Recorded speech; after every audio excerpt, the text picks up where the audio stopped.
Hi friends, welcome to my channel NCERT की जुबान।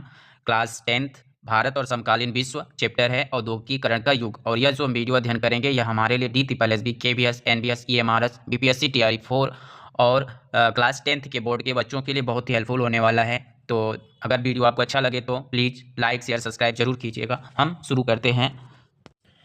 तो शुरू करते हैं क्लास 10th का औद्योगिकीकरण के युग का चैप्टर। और इसमें हम देखते हैं, ठीक है, क्या देखते हैं इसमें कि जब भी चैप्टर की शुरुआत होती है तो इसमें एक इमेज देखने को मिलती है जिस पे लिखा है dawn of the century, march and two step. तो इस इमेज के बारे में हम समझते हैं कि ये इमेज क्या है। तो ये मतलब होता है डाउन सदी।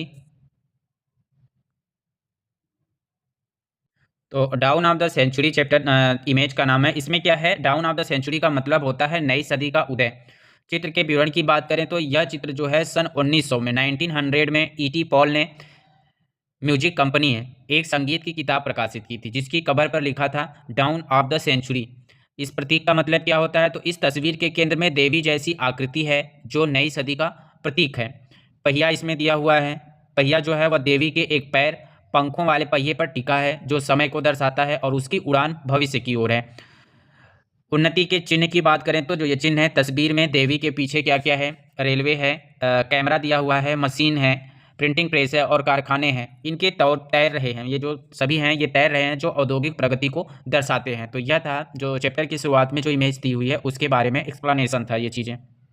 और ये दूसरी तस्वीर जो है ये टू मैजिशियन यानी कि जादुई दुनिया के बारे में दिखाया गया, दो जादूगरों के बारे में यहाँ पे दिखाया गया। और ये दो जादूगर जो दिखाए गए हैं, एक को अलादीन कहा गया है और दूसरे को आधुनिक मैकेनिक कहा गया है। औद्योगिकीकरण को मशीनों और तकनीक के महिमामंडन के रूप में पेश करने के लिए दो पात्रों की तुलना की गई है, एक अलादीन के रूप में और दूसरा आधुनिक मैकेनिक के रूप में। अलादीन को प्रतीक के रूप में कि यह प्राच्य यानी कि पूर्व और अतीत का प्रतीक माना गया है, जबकि आधुनिक मैकेनिक को यह पश्चिमी और आधुनिकता का प्रतीक माना गया है। अलादीन अपने जादुई चिराग को रगड़कर भव्य महल बनाता है, वहीं आधुनिक मैकेनिक जो है अपनी आधुनिक औजारों से पुल, जहाज, मीनारें और इमारतें बनाता है। अलादीन जो है इसकी शक्ति जादू पर आधारित है और जो आधुनिक मैकेनिक है इसकी शक्ति तकनीक प्रगति पर आधारित है। तो इस तरह से ये दोनों इमेज के बारे में हमने समझा। अब नेक्स्ट पॉइंट है कि आधुनिक और औद्योगिकीकरण का संबंध के बारे में हम अध्ययन करेंगे, ठीक है। तो इसमें क्या है कि आज के दौर में औद्योगिकीकरण का इतिहास जो विकास की कहानी बन गया है, आज के दौर में वर्तमान समय में अगर औद्योगिकीकरण की बात करें तो यह इतिहास जो है वह विकास की कहानी बन गया है। जैसे रेलवे हैं, फैक्ट्रियां हैं और गगनचुंबी इमारतों का निर्माण समाज के विकास का द्योतक और प्रतीक माना जाता है। अब इस अध्याय में हम अध्ययन करेंगे औद्योगिकीकरण के युग में, हम अध्ययन करेंगे इसमें ब्रिटेन के बारे में जो दुनिया का पहला औद्योगिक राष्ट्र था, और भारत के बारे में अध्ययन करेंगे जहां पर औद्योगिक बदलावों पर औपनिवेशिक शासन का गहरा प्रभाव पड़ा था। इन दो देशों के बारे में इस चैप्टर में हम अध्ययन करेंगे। महत्वपूर्ण शब्द इसमें निकल के आए हैं प्राच्य। प्राच्य जिसको इंग्लिश में ओरिएंट कहते हैं। तो प्राच्य का मतलब होता है कि भूमध्य सागर के पूर्व में स्थित जो देश है, भूमध्य सागर के पूर्व में जो स्थित देश है वो आमतौर पर उन देशों के लिए यह शब्द प्रयोग किया गया है। कौन सा शब्द? प्राच्य शब्द। आमतौर पर यह शब्द एशियाई देशों के लिए इस्तेमाल किया जाता है। क्यों? क्योंकि एशियाई देशों को पश्चिमी देशों के नज़रिए से इन इलाकों को यानी कि एशियाई देशों को पूर्व आधुनिक, पारंपरिक और रहस्यमयी माने जाते थे। किसके द्वारा? पश्चिमी देशों के द्वारा। नेक्स्ट पॉइंट कह रहा है कि औद्योगिकी क्रांति से पहले, औद्योगिक क्रांति से पहले भी कुछ था, उसके बारे में हम अध्ययन करेंगे। तो औद्योगिकीकरण को अक्सर हम कारखानों के विकास के साथ जोड़कर देखते हैं। जब हम औद्योगिक उत्पादन की बात करते हैं तो हमारा आशय जो होता है वह फैक्ट्रियों में होने वाले उत्पादन से होता है, और जब हम औद्योगिक मजदूरों की बात करते हैं तो हमारा आशय कारखानों में काम करने वाले मजदूरों से होता है, ठीक है। तो औद्योगिकीकरण का जो मतलब है केवल फैक्ट्रियों के विकास से नहीं है। इंग्लैंड और यूरोप में जो फैक्ट्रियों की स्थापना हुई थी उससे पहले भी अंतर्राष्ट्रीय बाजार के लिए बड़े पैमाने पर औद्योगिक उत्पादन होने लगा था। इसी चरण को जो औद्योगिकीकरण होने से पहले भी बाजार के लिए जो उद्योग उत्पादन किए जाते थे, उस चरण को इतिहासकारों ने आदि औद्योगिकीकरण का नाम दिया है। यानी कि औद्योगिकीकरण से पहले भी जो उद्योग हो रहे थे उसको आदि औद्योगिकीकरण के नाम से जाना जाता है। व्यापारियों की गांव की तरफ रुख क्यों हुआ था, यानी कि जो व्यापारी थे वो गांव की तरफ रुख क्यों किए थे? तो 17वीं और 18वीं शताब्दी की बात करते हैं कि शताब्दी में यूरोप के शहरों में सौदागर गांव की तरफ जाने लगे। इसका मुख्य कारण यह था, पहला, कि गिल्ड्स का नियंत्रण। गिल्ड्स जो थे वह शहरों में दस्तकारी और व्यापारिक संगठन बहुत शक्तिशाली थे।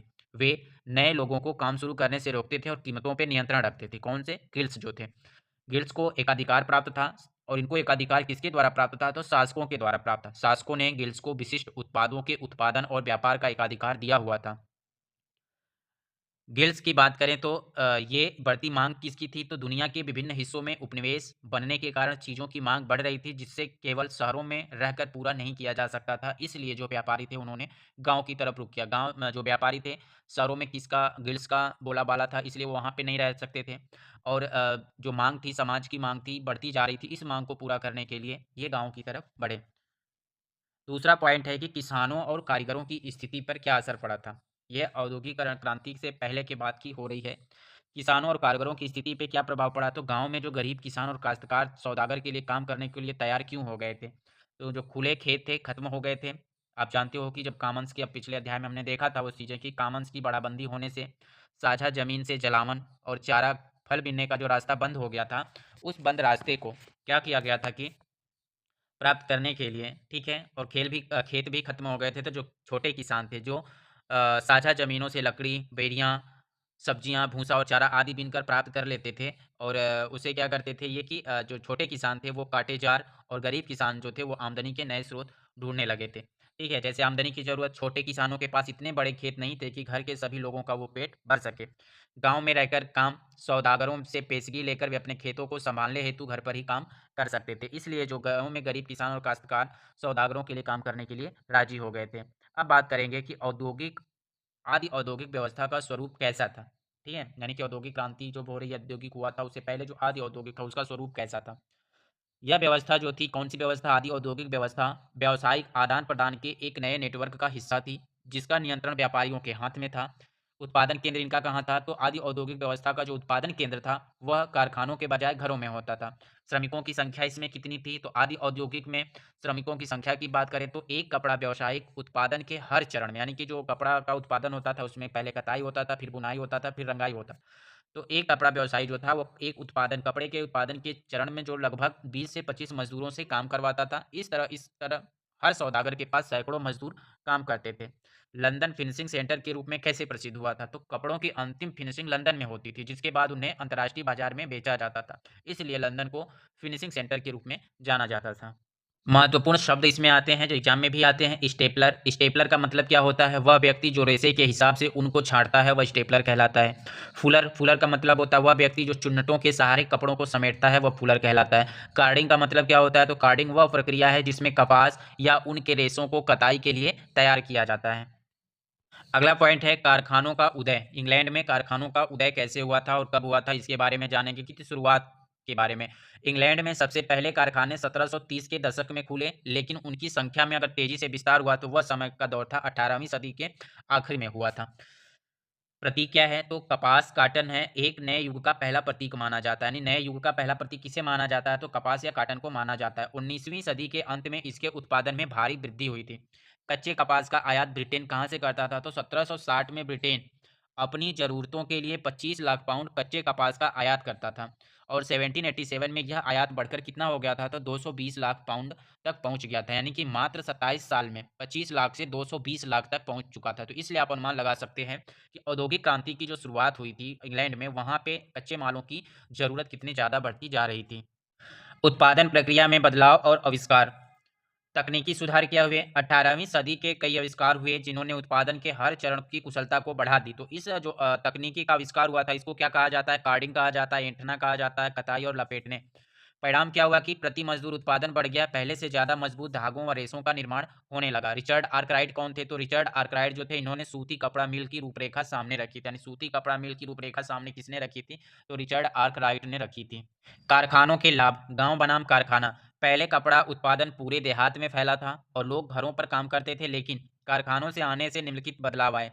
जैसे केंद्रीकरण की बात करें तो सारी प्रक्रियाएं अब एक ही छत के नीचे और एक मालिक के हाथ में आ गई। जब कारखाना बन गया तो जो उत्पादन की जो प्रक्रिया पहले चल रही थी घरों घरों में चल रही थी, लेकिन अब क्या हो गया कि सारी प्रक्रिया जो थी अब एक ही छत के नीचे और एक मालिक के हाथ में आ गई। निगरानी की बात करें तो उत्पादन की प्रक्रिया पर बेहतर निगरानी रखना संभव हो गया। गुणवत्ता, उत्पादन की गुणवत्ता पर ध्यान देना आसान हो गया। मजदूरों पर नियंत्रण, कारखानों में मजदूर पर नजर रखना आसान हो गया, जो गाँव में संभव नहीं था। तो इस तरह से जो कारखानों के लाभ थे और जो गाँव के कारखानों थे उनमें कौन से बदलाव देखने को मिले थे, ये इसका अध्ययन है।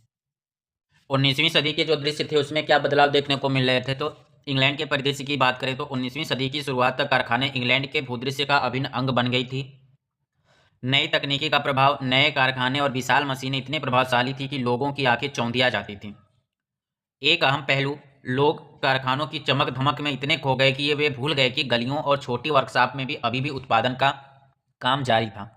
नेक्स्ट पॉइंट्स है औद्योगिक परिवर्तन की रफ्तार। औद्योगिक परिवर्तन की रफ्तार कैसे बढ़ी उसको हम देखते हैं। पहला है औद्योगिक परिवर्तन की रफ्तार में कि प्रमुख उद्योगों का प्रभुत्व। जब बात करेंगे कि औद्योगिक परिवर्तन की रफ्तार कैसे आगे बढ़ रही थी तो उसमें प्रमुख उद्योगों का प्रभुत्व कैसे प्रभाव डाल रहा था। जैसे सूती उद्योग, 1840 के दशक तक सूती का जो उद्योग हुआ वह ब्रिटेन का सबसे फलता फूलता और सबसे बड़ा उद्योग था। लोहा और स्टील उद्योग की बात करें तो 1840 के दशक से इंग्लैंड में और 1860 के दशक से उपनिवेश में रेलवे के विस्तार के कारण लोहे और स्टील की मांग बढ़ गई थी। क्योंकि कहा जाता है कि जो रेलवे का उद्घाटन हुआ सबसे पहले इंग्लैंड में हुआ था, उसके बाद भारत उपनिवेशिक काल में भारत में भी हुआ था। 1873 तक ब्रिटेन जो था वह लोहे स्टील निर्यात का मूल्य लगभग 7.7 करोड़ पाउंड हो गया, जो कपास निर्यात से दोगुना था। पारंपरिक उद्योग की स्थिति की बात करें, यह बात हो रही है औद्योगिक परिवर्तन की रफ्तार की, उसी में पॉइंट्स चल रहे हैं कि पारंपरिक उद्योग की स्थिति। नए कारखाने पारंपरिक उद्योगों को आसानी से नहीं हटा सके। 19वीं सदी के अंत तक भी कुल मजदूरों में से 20% से कम ही उन्नत औद्योगिकी क्षेत्र में काम करते थे। कपड़ा उद्योग की बात करें तो कपड़ा उद्योग का एक बड़ा हिस्सा अभी भी कारखानों के बजाय घरेलू इकाइयों में विकसित हो रहा था। गैर मशीनी क्षेत्र में प्रगति क्या हुई, औद्योगिकी परिवर्तन की रफ्तार जो चल रही थी उसमें गैर मशीनी क्षेत्र में क्या प्रगति देखने को मिली। तो पारंपरिक उद्योगों में परिवर्तन की गति केवल भाप के इंजन से तय नहीं हो रही थी। उस समय खाद्य प्रसंस्करण, निर्माण, पाटरी, कांच, चर्म शोधन और फर्नीचर जैसे क्षेत्र में छोटे छोटे आविष्कार के कारण काफ़ी तरक्की हो रही थी। ठीक है, केवल मशीन में ही नहीं प्रगति हो रही थी, गैर मशीनी जो संसाधन थे वो भी उसमें विकास देखने को मिल रहा था। औद्योगिकीकरण परिवर्तन की रफ्तार में तकनीकी बदलाव की चुनौतियाँ क्या थी, तो धीमी गति के कारण क्या बदलाव थी कि महंगी तकनीकी। जो औद्योगिक परिवर्तन की जो रफ्तार बढ़ी थी वो क्या थी कि इसकी तकनीकी जो होती थी वह चुनौती थी। चुनौती क्यों थी? चुनौती इसलिए थी कि क्योंकि यह महंगी थी। महंगी तकनीक होने के कारण व्यापारी और उद्योगपति इसके इस्तेमाल में सावधानी बरतते थे। मशीनों की खराबी, मशीनें अक्सर खराब हो जाती थी और उनकी मरम्मत का खर्च भी बहुत अधिक था। क्षमता का दावा, मशीनें जो उतनी प्रभावी नहीं थी जितना उनके आविष्कार में दावा किया गया था, इसलिए जो औद्योगिक की रफ्तार थी वह क्या थी, धीमी थी। भाप के इंजन का उदाहरण, जेम्स वाट ने न्यूकामेन द्वारा बनाए गए भाप के इंजन में सुधार किया। किसके द्वारा बनाए गए इंजन में? न्यूकामेन के द्वारा बनाए गए इंजन में सुधार किया और 1871 में नए इंजन का पेटेंट करवाया था। बरसों तक वाट को कोई खरीदार नहीं मिला था, जेम्स वाट को कोई खरीदार नहीं मिला और 19वीं सदी के शुरुआत तक पूरे इंग्लैंड में केवल 321 इंजन थे। इनमें से 80 इंजन सूती उद्योगों में, 9 इंजन जो थे उन उद्योगों में और बाकी जो थे वह खनन व नहर निर्माण में इस्तेमाल हो रहे थे। यानी कि टोटल 321 इंजन थे 19वीं सदी के शुरुआत में पूरे इंग्लैंड में। इनमें से 80 इंजन सूती उद्योग में, 9 जो थे उन उद्योग में यानी कि 89, और जो बचे रह गए वो बाकी खनन और नहर निर्माण में प्रयोग हो रहे थे। औद्योगिक परिवर्तन की रफ्तार की निष्कर्ष की बात करें तो 19वीं सदी के मध्य का औसत मजदूर मशीनों पर काम करने वाला नहीं था, बल्कि एक परंपरागत कारीगर ही था। उद्योगपति शक्तिशाली तकनीक को अपनाने में हिचकिचा रहे थे। अब बात करते हैं कि हाथ का श्रम और वाष्प शक्ति। हाथ का जो श्रम है और वाष्प शक्ति का जो पॉइंट्स है उसमें हम समझेंगे कि क्या है ये विक्टोरिया कालीन ब्रिटेन के बारे में। हाथ का श्रम और वाष्प शक्ति। पहला है मानव श्रम की शुरुआत। विक्टोरिया कालीन ब्रिटेन में मानव श्रम जो था की कोई कमी नहीं थी। यानी कि ब्रिटेन में जो विक्टोरिया कालीन महारानी थी विक्टोरिया, उनके समय में जो ब्रिटेन में मजदूर थे उनमें कमी नहीं थी। बेकार लोग और गरीब किसान बड़ी संख्या में काम की तलाश में शहरों की ओर जाते थे। मजदूरों की अधिकता के कारण उनकी मजदूरी जो थी वह कम थी, इसलिए उद्योगपति को श्रमिकों की कमी या भारी लागत जैसी कोई समस्या नहीं थी। ये हाथ और श्रम और वाष्प शक्ति की बात हो रही है। मशीनों के प्रति अरुचि के कारण क्या थे? क्योंकि मजदूर सस्ते और आसानी से उपलब्ध थे, इसलिए उद्योगपति महंगी मशीनों में निवेश करने में दिलचस्पी नहीं लेते थे। वे ऐसी मशीनों से बचना चाहते थे जिनसे मजदूरों से तो छुटकारा मिल जाए लेकिन उन पर बहुत ज़्यादा खर्चा आता था। मौसमी मांग की बात करें तो कई उद्योग में श्रमिकों की मांग मौसमी आधार पर घटती बढ़ती रहती थी। उदाहरण के लिए जैसे गैस घरों और शराब खानों में सर्दियों के दौरान ज़्यादा काम करना था। क्रिसमस के समय प्रिंटरों और बुक बाइंडरों के अतिरिक्त मजदूरों की ज़रूरत होती थी और बंदरगाहों पर जहाज़ों की मरम्मत का काम भी सर्दियों में होता था। जहां उत्पादन मौसम के साथ बदलता था वहां उद्योगपति मशीनों के बजाय हाथों से काम करने वाले मजदूरों को ही प्राथमिकता देते थे। तो ये बात किसकी हो रही थी? ये बात हो रही थी कि हाथ का श्रम और वाष्प शक्ति के बारे में। हाथ से बनी वस्तुओं का महत्व की बात करें तो मशीनों में केवल एक जैसे और तय किस्म के उत्पादन ही बड़ी संख्या में बनाए जा सकते थे।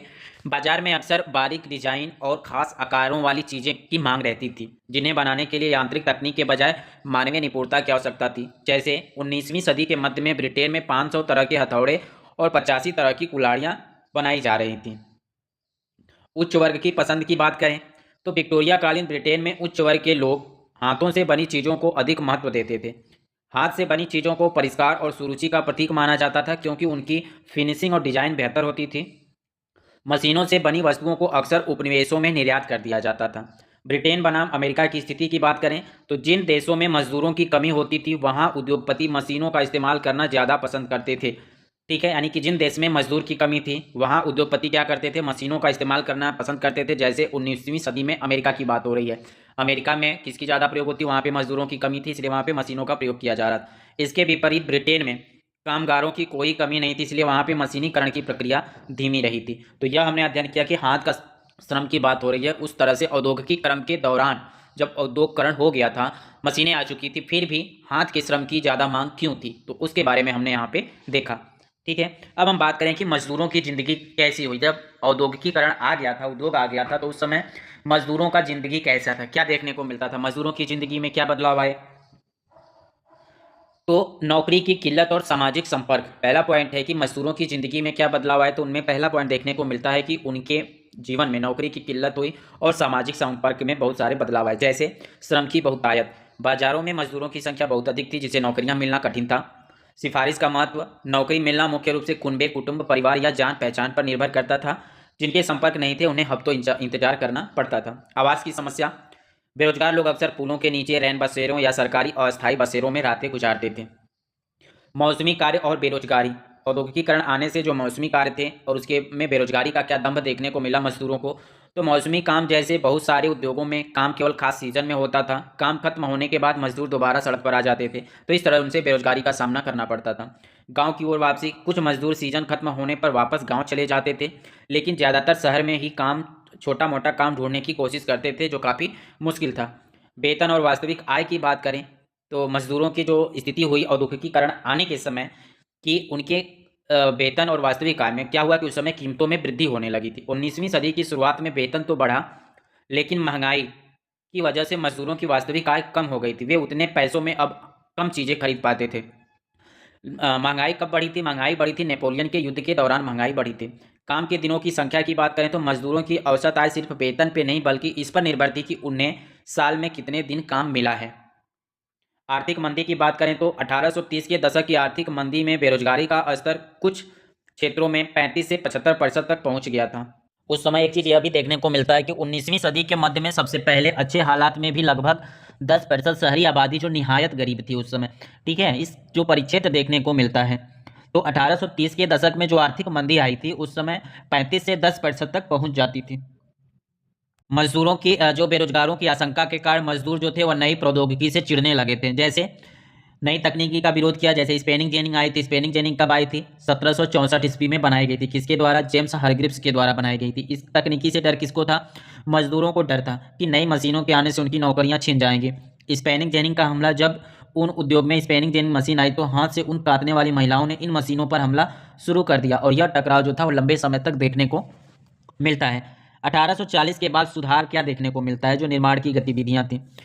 1840 के दशक के बाद शहर में निर्माण कार्य जो थे वह तेजी से बढ़े, जिससे नए रोजगार पैदा हुए। जैसे सड़कों को चौड़ा करना, नए रेलवे स्टेशन और रेलवे लाइनों का विस्तार करना, सुरंगें और शिविर व्यवस्था बनाना, नदियों पर तटबंध बनाना। परिणाम क्या हुआ कि परिवहन उद्योग में काम करने वालों की संख्या 1840 के दशक में दोगुनी हो गई और अगले 30 सालों में यह जनसंख्या फिर से दोगुनी हो गई। तो इस तरह से ये सारी चीज़ें बढ़ रही थी। तो यह हमने देखा कि जब औद्योगिकीकरण आया तो मजदूरों की स्थिति में क्या बदलाव आया, तो उसके बारे में हमने ये सब सारी चीज़ों को देखा। अब अगला पॉइंट है उपनिवेश में औद्योगिकीकरण, यानी कि जो इंग्लैंड था। ये अब तक तो हमने इंग्लैंड का देखा। अब इंग्लैंड के द्वारा जो उपनिवेश बनाए गए थे उन उपनिवेशों में औद्योगिकीकरण का क्या वर्चस्व देखने को मिलता है, उसके बारे में हम अध्ययन करेंगे। उपनिवेश में औद्योगिकीकरण, पहला है इसमें कि भारतीय कपड़े का वर्चस्व मशीनी युग से पहले, यानी कि जब मशीनी युग था उससे पहले भारतीय कपड़े का वर्चस्व था। जैसे वैश्विक बाजार, मशीन उद्योग के आने से पहले अंतर्राष्ट्रीय कपड़ा बाजार में भारत के रेशमी और सूती उत्पादों का दबदबा था। कपड़े की गुणवत्ता की बात करें तो दुनिया के कई देशों में मोटा कपास पैदा होता था, लेकिन भारत का कपास अत्यंत महीन किस्म का था। और भारत का जो व्यापारिक मार्ग था उस समय, वह व्यापारिक मार्ग जो था, थल मार्ग की बात करें तो थल मार्ग जो था, अर्मीनिया और फारसी सौदागर पंजाब से अफगानिस्तान, फिर पूर्वी फारस और मध्य एशिया के रास्ते सामान ले जाते थे। यानी जो भारत का व्यापारिक मार्ग था औद्योगिकरण से पहले, तो कौन सा रास्ता था? थल मार्ग वाला। तो अर्मीनियम और फारसी सौदागर जो थे वो पंजाब से अफगानिस्तान, पूर्वी फारस और मध्य एशिया के रास्ते अपने सामान को ले जाते थे। जल मार्ग की बात करें तो गुजरात के सूरत बंदरगाह से खाड़ी और लाल सागर के देशों के साथ व्यापार होता था। कोरोमंडल तट पर मछलीपट्टनम और बंगाल में हुगली के माध्यम से दक्षिण पूर्वी एशियाई बंदरगाहों से व्यापार चलता था। ठीक है, तो इस तरह से व्यापारिक बंदरगाह जो थे, मार्ग तो चल रहे थे। व्यापारिक नेटवर्क की प्रणाली जो थी, सौदागरों की भूमिका, भारतीय सौदागर जो थे और बैंकर जो थे इस नेटवर्क में सक्रिय थे। वे उत्पादन में पैसा लगाते थे और बुनकरों से तैयार कपड़ा खरीदकर बंदरगाहों तक पहुंचते थे। आपूर्ति सौदागर कौन थे? तो ये बुनकरों को पेशगी देते थे ताकि माल तैयार हो सके। निर्यात व्यापारी कौन थे? तो निर्यात व्यापारी जो थे वह बंदरगाह पर बड़े जहाज मालिक और निर्यात व्यापारी जो थे ये आपूर्ति सौदागरों से मोल भाव करके माल खरीदते थे। तो इस तरह से व्यापारिक प्रक्रिया संपन्न की जाती थी। जो व्यापार नेटवर्क में कौन थे? सौदागर थे, आपूर्ति सौदागर थे और निर्यात व्यापारी थे। नेटवर्क का टूटना कब प्रारंभ होता है? तो नेटवर्क का टूटना की बात की जाती है यूरोपीय कंपनियों का उदय, जब 1750 के दशक तक भारतीय सौदागर का नियंत्रण वाला नेटवर्क कमजोर होने लगा। कब टूट गया था? यानी नेटवर्क जो था वह 1750 में टूट गया। क्यों? क्योंकि उस समय यूरोपीय कंपनियों का उदय हो गया था। 1750 के दशक तक भारतीय सौदागरों का नियंत्रण वाला नेटवर्क कमजोर होने लगा। यूरोपीय कंपनियों ने स्थानीय दरबारों से कई रियायतें और व्यापार पर इजारेदारी अधिकार प्राप्त कर लिया था। पुराने बंदरगाहों का पतन की बात करें तो जो पुराने बंदरगाह थे जैसे सूरत और हुगली जैसे पुराने बंदरगाह जो थे वो कमजोर पड़ने लगे थे। सूरत बंदरगाह का जो व्यापार था 17वीं सदी के अंत में 1.5 करोड़ रुपए था, वह 1740 के दशक तक गिरकर केवल 30 लाख रुपए तक रह गया था। बैंकरों की स्थिति की बात करें तो व्यापार कम होने से स्थानीय बैंकर जो थे धीरे धीरे दिवालिया हो गए। नए बंदरगाहों का उदय, बम्बई और कलकत्ता। पुराने बंदरगाहों की जगह, जैसे पुराने बंदरगाह सूरत और हुगली थे, उनका व्यवसाय कम होने लगा था और जहाज बहुत कम हो गया था। उनकी जगह कौन से नए बंदरगाह आ गए थे? तो बम्बई और कलकत्ता बंदरगाह आ गए। जैसे पुराने बंदरगाहों की जगह बम्बई और कलकत्ता का महत्व बढ़ा। यह औपनिवेशिक सत्ता की बढ़ती ताकत का प्रतीक था। यानी औपनिवेशिक सत्ता की बढ़ती ताकत का प्रतीक किसे माना गया? तो बम्बई और कलकत्ता को माना गया। यूरोपीय नियंत्रण, नए बंदरगाहों से होने वाला व्यापार अब यूरोपीय कंपनियों के नियंत्रण में था और माल यूरोपीय जहाज़ों के जरिए ही भेजा जाता था। व्यापारियों की मजबूरी क्या देखने को मिलती है? तो जो पुराने व्यापारी घराने बचे रहना चाहते थे उनके पास यूरोपीय कंपनियों के नेटवर्क में काम करने के अलावा कोई विकल्प नहीं बचा था। तो यह हमने देखा कि उपनिवेश में औद्योगिकरण की प्रक्रिया कैसे बदल रही थी। अब देखते हैं कि जब यह बदलाव आया तो इस समय बदलाव ने बुनकरों व कारीगरों की ज़िंदगी को किस तरह प्रभावित किया था। ठीक है, तो अब देखते हैं कि बुनकरों और उनकी ज़िंदगी किस तरह प्रभावित हुई थी, उसके बारे में हम अध्ययन करेंगे। तो बुनकरों का क्या हुआ?